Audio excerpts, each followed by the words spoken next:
Good morning, everybody. All right, so we are now Sunday. 3 more days until we get to leave to go to Los Angeles. All right, so we've got some good news, we've got some bad news. As always, I always try to be very real with you guys. I don't sugarcoat anything, and I'll get to you about that. So, yesterday, well, let's start with the bad news. Yesterday, so I ended up having breakfast. I told you guys this. I had a competition. We stopped. I got a breakfast sandwich. Did not know how many calories that was, though I kind of have an idea, right? There's a bagel, there's an egg, there's sauces, and there's a sausage in it. That's probably the biggest part, the sausage in there. And anyways, by the time I was done all that, I looked it up, and I was sitting at 650 calories for just that breakfast sandwich. Crazy, crazy, crazy. I had a small hot chocolate. Actually, I had a medium, but I had 3 sips because while I was looking at my sandwich, I looked, I said, how much is this hot chocolate? And I don't usually take hot chocolate, right? So I don't really remember how many calories are in a hot chocolate, but I looked it up, and while I was taking a few sips, I realized my hot chocolate is 480 calories. Screw that. Had 3 sips, just enough. I had a bit of a sore throat. It was coating my throat. It was good. And I tossed out 90% of my drink to my daughter, going, Daddy, you just bought it. Like, yeah, no, that was a mistake. Gone. So that's the good news. But to continue with the bad news, lunch, we ended up having hot dogs. Hot dogs. Terrible, terrible food. So that's probably around 900 calories, just hot dogs. Hot dogs are so bad for you. So between the hot dogs and the sides, I'd say another 900 calories there, putting me at about 1700 calories for the day. And then at night for dinner, I filmed it yesterday. I don't know if I'm going to put it on here. Yeah, maybe I will. Maybe. Okay, so I guess you guys will have seen it. But a Scottish meat pie with a side of salad. So a side of salad isn't much. The dressing that I put on there was low fat. And I don't know how much a Scottish meat pie is. I have no idea. I would assume that little pie thing is probably around 400. Anyways, all to say that yesterday was probably a scratch, or maybe even slightly over my calorie intake for a day. Could have been a weight gain yesterday, possible. Which is okay. So this is the bad part. All right. First step is admitting it. I've kind of fallen off the rails. You guys have seen it. For me to be still over 275, nearly a month after my weigh-in, is not okay. And I weighed myself this morning, and it hit me, smacked me in the face so hard. So last time I weighed myself, I was 277 about 3 days ago, I think. And because even though I'm not going over my calories often. Yesterday was probably the first time in a while that I had gone over my calories for the day. I mean, just the garbage stuff that's going inside my body makes it that first off, my sodium is out of control, so I'm retaining water. I drank so much liquids yesterday, and I peed once. So all to say that I weighed in this morning at 282.4. Jesus, 5 pounds of crap stuck in my body. Listen, I feel bad, but it's a wake-up call. You know, even though I've been kind of saying this for a while now, it's been a struggle. It really has been. But you know, like I said, first step is admitting it. I am messing up hard so far. I don't feel like Saxenda is doing a great job at. First off, I'm not doing a great job at all, right? Number one, me, I'm not doing a great job right now. But number two, this is where Saxenda at the beginning I thought was fantastic. So whenever I would have these days, whenever I started Saxenda, I was not losing weight. Well, I was losing weight fast, but I was having bad days often. Like the ones I had yesterday, I would have them pretty often, more so than I'm actually having them now. But Saxenda, if I would overeat, so imagine I had hot dogs and fries. That first hot dog would go down well. That second one, I would take about a bite, and then Saxenda would sort of like kick in. I don't know what part of it or why it was like that, but Saxenda would start making me feel nauseous. And that would make me stop eating, and it worked great. So because of that, I was shedding weight like you couldn't believe. On the good day, Saxenda was helping me. On the bad day, Saxenda was helping me even more. It would just cut everything, make me nauseous. Beautiful. But it hasn't done that. It hasn't done that in a long, long, long time. that's one of the effects that I feel like I've lost, unfortunately, which is why I went up to 2.4 about a week ago. I don't think it's working 2.4. I'm not feeling anything. So this morning I started 3.0 because I have urges for snacks. I have urges for, well, first off, I'm being okay eating hot dogs. I would not have said, or even breakfast yesterday. Having breakfast is a no-no usually. I don't need it. I don't like it. I just did it to put food in my face kind of thing. It was just, this is just not typical me. So something is wrong. And again, step one is me, right? I'm not going to blame Saxenda because I'm the problem, right? I admit it. I need to work on myself. I got to get my head back where it needs to be. And I feel like I am putting too much on my Los Angeles trip. I think I've spoken to you guys about this, but I also talked to myself about this quite a bit. We go, it's okay. After Los Angeles, we'll fix this. It's okay after Los Angeles. Well, shit, that's fine. But if I'm gonna put on weight to Los Angeles, and it's just gonna make it that much harder afterwards to fix it. So, starting now, I'm gonna try to have the 3 best days I've had in the last month. Be very, very good. It's probably gonna make me miserable. I'm probably not gonna be a peach at home. I'm gonna try to be good to everybody. But it is so hard. You guys know what I'm talking about. We've all been through it. You know, it's just like whenever you start Saxenda, if you don't have the drive, oh my God, what a challenge it is to lose the weight. If you don't feel like you want to, it's pulling teeth. Like, what's the last time I even went to the gym? You know what I'm saying?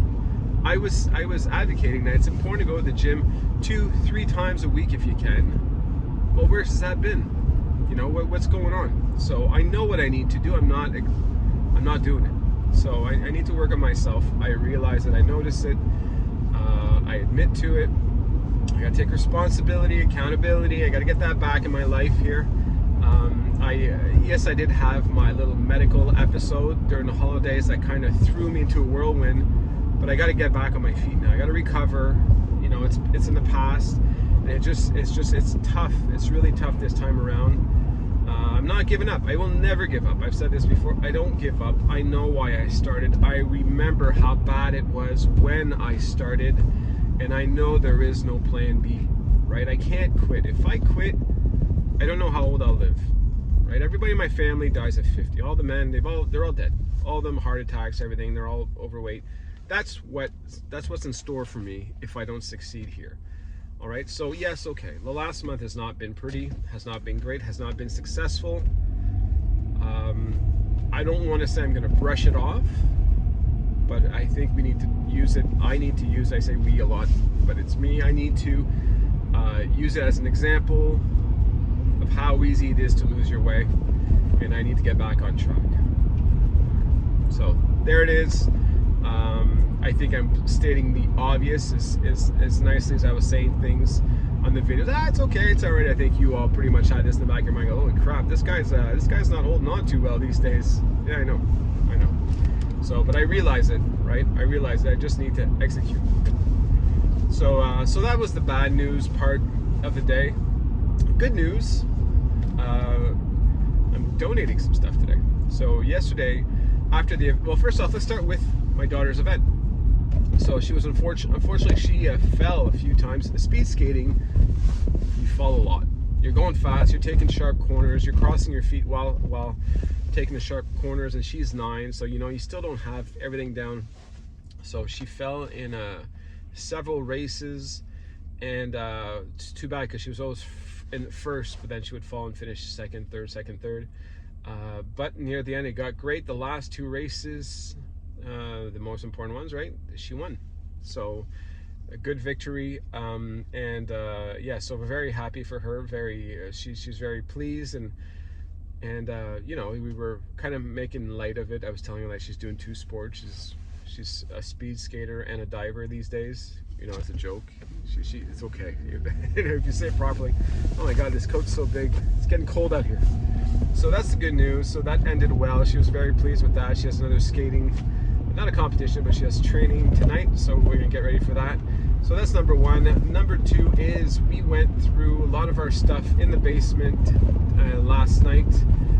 We were putting away all the Christmas stuff. The tree is finally due to be picked up only on Monday, well, tomorrow or next week sometime. Anyway, they're going to start the pickups, so we couldn't get rid of our tree. So we kept all the decorations up.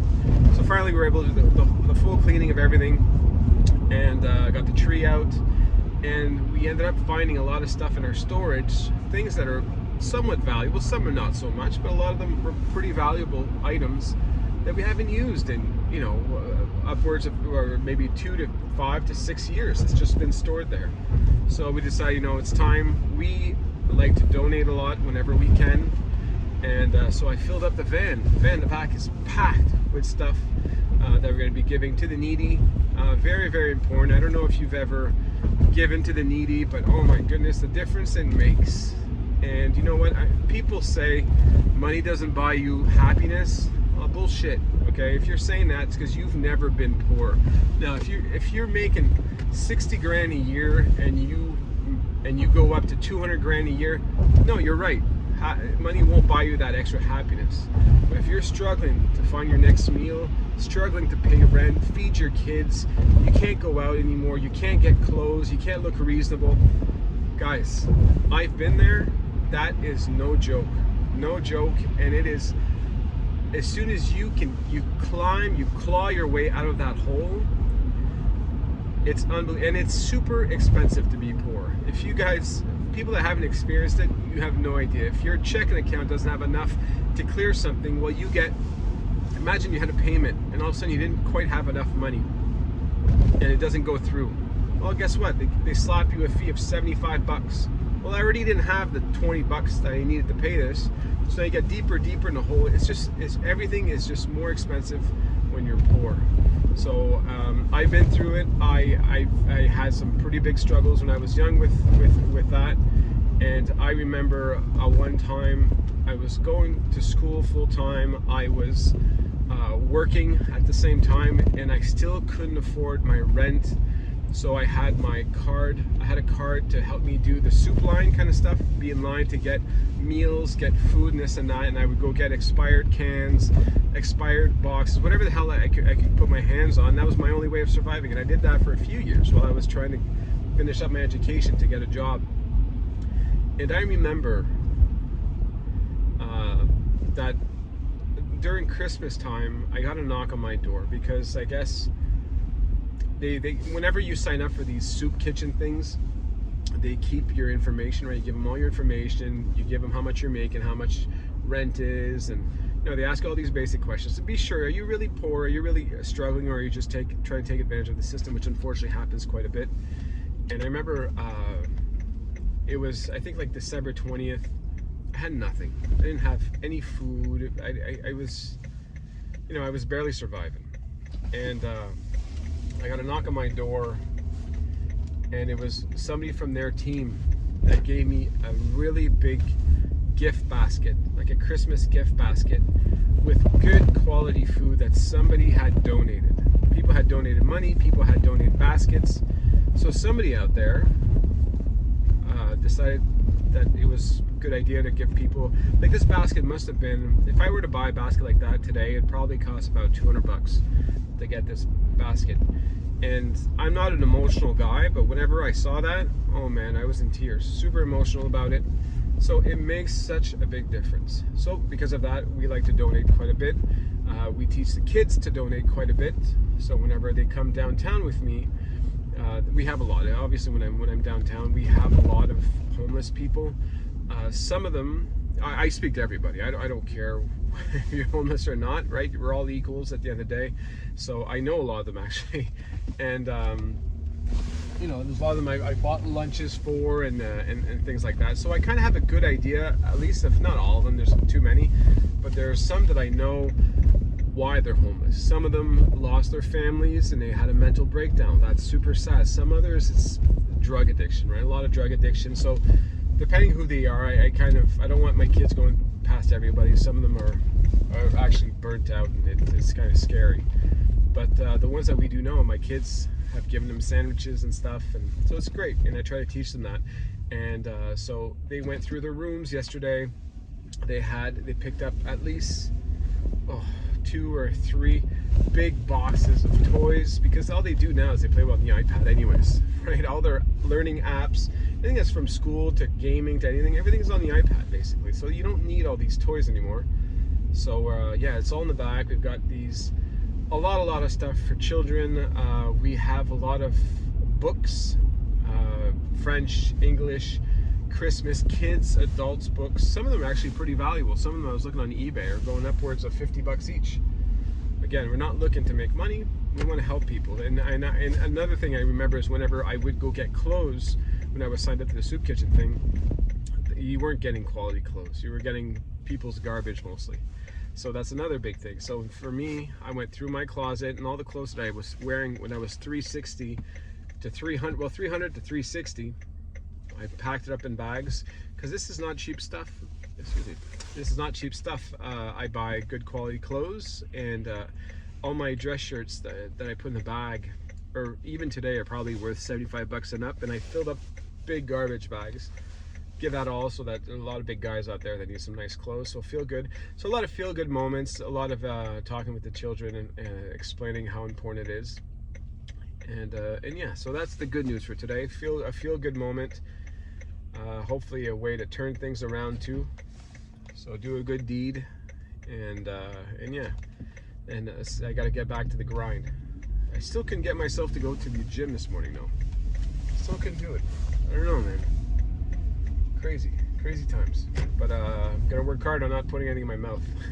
Just don't put it in your mouth. I could do with losing. I would like to get back in my 270s there, even though I'm far from what I was aiming for. Just want to get back to reasonable numbers, because I don't know what Los Angeles is going to be. So, all right, I am here. Time to donate. Thanks for watching, everybody. I'll see you guys later. Have a good day. Bye.